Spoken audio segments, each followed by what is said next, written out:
Weltaare ɓiɓɓe fulɓe anndu diine ma fedde heblo sukaɓe Afrique takko sana yoni to bandiagara boyande to saare kali saare ñana kon wattu yoni ha to saare suna to Sinthiou Ousmane Saare alaji kon noon ko ɗin wattuji yoni ha to Hamdallahi Pom ha to junkore alaji batu kabaruuji meɗen coftal ɓalli taw ko ɗemngal pulaar e kikitande fuɗorɗen ko toon to dowlaji Europe halen kay ko fati 8e de final Ligue des champions européen e kikiɗe hankinɗen ɗon potit e jokkina toon to dowlaji Europe toon to dowlaji Europe ɗeɗen halen kay ko fati Europa League taw koye 8e de final ɗen ɗon potitne kay koye kikiɗe hannde ɗiɗe fada toon to dowlaji Europe ha hannde toon to dowlaji Europe ɗeɗen man yaha toon to leydi Espagne halen kay ko fati la Ligue Santander mbo leydi Espagne caggal kay ndengal ɗon pottaldirɗon ñalngu ɗiɗi ɓijo koye kikiɗe hankingal yuɓɓina toon to leydi Espagne noon heddoɗen ñalngu nogas e jeetaɓijo koye kikiɗe janggo uddata to leydi France Ligue mbo leydi France maɗen ɗon potitne kadi jokku e kikiɗe janggo taw koye ñalngu nogas e jeenaɓijo ko noonne kay toon to leydi France mo en haala ko fati coupe de France e kikiɗe hankin ɗen ɗon potitɗe jokkino yuɓɓinede toon to leydi Angleterre ma en haala ko fati e Premier League mbo leydi Angleterre ɗin ɗon kabaruuji kala yatten hen ko Amadou Badi hoodere Pulara toon to dowlaji Europe sen wimimo toon ma yaha toon to leydi Mali halen kay ko fati e tournoi Zimbo Zimbo toon to ñorodi Sahel ɗen ɗon potitne kay hiɗe jokki yuɓɓinede yatten hen ko ceerno Souleymani Mariko musidɓe tedduɓe to goɗɗe joni jayne ɗen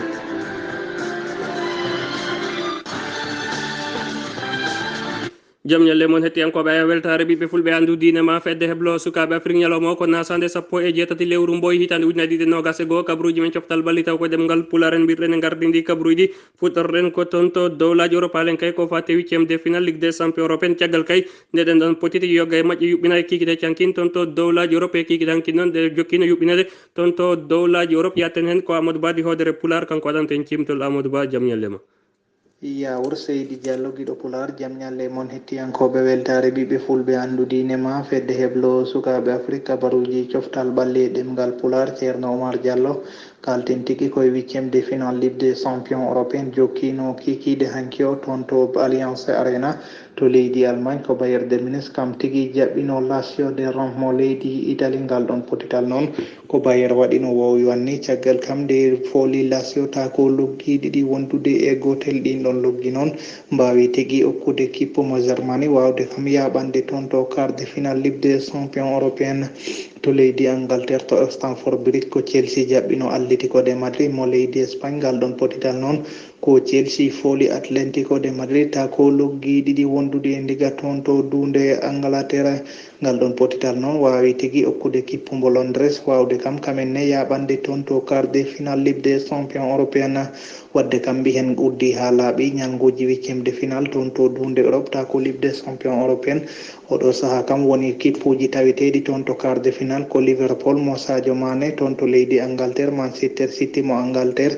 wondude e Chelsea mo Angleterre wadde kam Angleterre heeɓi toon nulaɓe tato toon to quart de final toon to leydi Allemagne noon ko Bayern de Munich wondude e Borussia Dortmund mo Eric Haaland wadde kam leydi Allemagne ne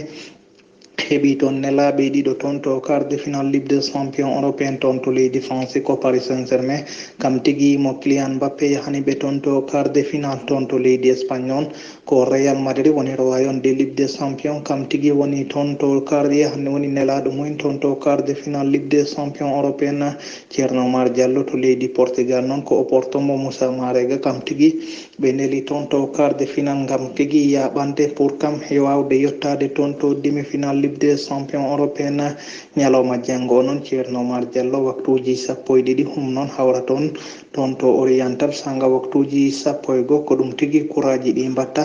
noon watta ko toon to Nyon leydi Suisse Amadou Badi hoodere Pulaar ha hannde ko toon to dowlaji Europe ɗen sen yalti ko fati 8e de final Ligue des champions européen halten koye 8e de final toon to Europa League ɗen ɗon potite kikiɗande maɗe yuɓɓine kay sanga wattuji sappo e jeetati fawɗi hojomaji 5 wonande eruji Europe nawra kay toon to saare gueɗaɗo sanga kay wattuji sappo e jeeɗiɗi fawɗi hojomaji 5 ko Arsenal mo Pierre Emerick Aubameyang kañum tigui jaɓoto Olympiakos ko on watta tan Dinamo Zagreb jaɓoto Tottenham Mbarken on ɗon wattu noon so yoni maɗen ɗon potite jokku hakkude kay ɓen ɗon wiyeteɓe molde FK kañum tigui jaɓɓoto FC mbo Granada toon to leydi Espagne noon heddoɗen walla kay wiyen toon to Europa League heddoɗen ɗen ɗon potitne kay maɗe jokku e on ɗon wattu sanga kay wattu 17 fawdi hojomaji 55 ko hakkude Shakhtar Donetsk kañum tigui jaɓɓoto AS Roma mbo leydi Italie so inen ha wattuji nogas e goho yoni toon to dow la Europe maɗen ɗon potide kay e jokku toon to San Siro hakkude kay ɓen ɗon wiyeteɓe AS mbo Milan kañum tigui jaɓɓoto Manchester United ko on wattu tan Rangers Glasgow jaɓɓoto kay Slavia Praga toon to leydi Escocie toon to dow la Europe noon heddoɗen ɗen ɗon potide maɗe jokku kay toon to Madrigal hakkude kay ɓen ɗon wiyeteɓe Villarreal kañum tigui jaɓɓoto Dynamo Kiev kono wattu tan Young Boys jaɓɓoto Ajax Amsterdam toon to leydi Suisse sen imima ko fati kay e 8e de final toon to Europa League de mbirɗen gardidi kabaruuji men coftal balli taw ko ɗemngal pular heddoɗen ko toon to dow la Europe yen toon to leydi Espagne haalen kay ko fati e la Ligue Santander mbo leydi Espagne caggal kay nden ngal ɗon pottal dirna taw koye ñalgudiɗo ɓiije wondi toon to leydi France ha toon to leydi Angleterre Amadou Badi hodere pular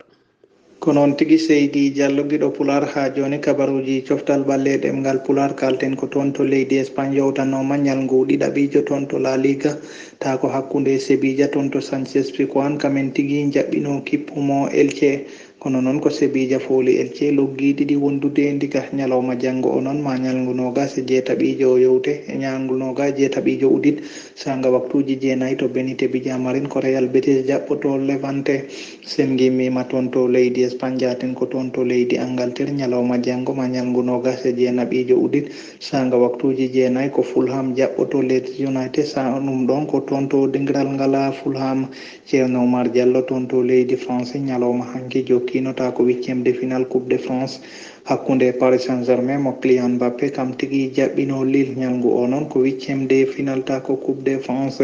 ngal ɗon potital noon ko Paris jekkiɓe loggi tati wondude e ndiga heɗin ɗon noon ko Mbappé ɓili hen baluji ɗiɗi gotol noon ko Fawpeta hen gotol noon ko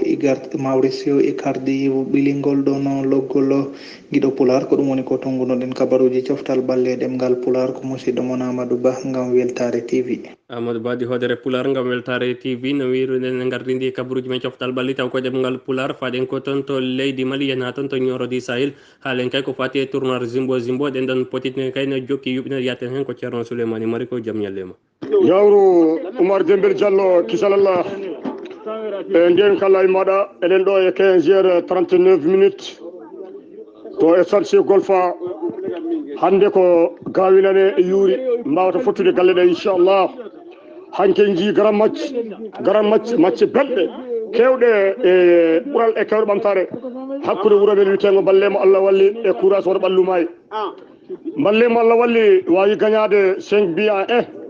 loggi joyi e loggol gotol folonkita wawi gagnade hanke Umaar Demmbel Jallo macce belɗe macce joɗɗe belɗe yebde e bangeji ɗi pop hande ñalawma mbiɗen ko gawinane yuuri macce ale ko 0-0 hande noon ko wajibu ko ma goto gaño Umaar Demmbel Jallo min calmini ardiɓe Fouga Koyngue Alhaji Yaya Diallo kawosi eɓe ɗo ɓe jooɗi a général Amadou Ñagadou eɗen jetti tan monsieur Djigué ɓenne jooɗi ɗo en jetti dendagal ɓiɓɓe ñorankoɓe en jetti kadi haadi jawara mo o guetema sitti Umaar Demmbel Jallo yo Allah hokkene kadi yiide janggo inchallahu vendredi janggo macca ngala ko samedi kadi golle ɓo puɗɗito inchallah a jarama ya wuur ko juuti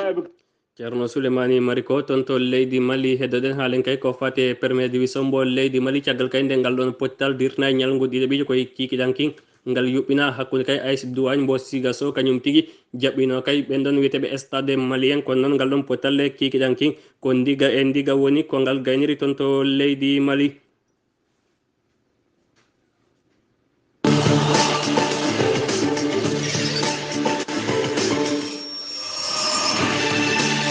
musidɓe tedduɓe tiyankoɓe weltare ɓiɓɓe fulɓe andu dine ma fedde heblo sukaɓe Afrique ɗum tigi woni kabaruji meɗen coftal balli taw ko ɗemngal pular ɗumen rennano e kikiɗande o toon to dowlaji Europe ko parti e jeyntude ligue des champion européen taw ko potide yuɓɓinade 8e de final ha kay toon to la Ligue Santander mbo leydi Espagne e wondude toon to Premier League mbo leydi Angleterre ha toon to coupe mbo leydi France en hettike ko fati e ngal ɗon potal 8e de final yuɓɓinagal e kikiɗanki en hettike Amadou Badi hodere pulara toon to leydi Mali to ñorodi Sahel ko fati tournoi Zimbo caggal kay nde ɗen ɗon potite jokki yuɓɓinede hettike ceerno Souleymani Mari ko ɗo yesso haalirde ko musidɗo moon giɗo mo Diallo Umaar Demmbel Jallo to karallagal to ko Adama Ba gorko mbo Burel Ndiaye to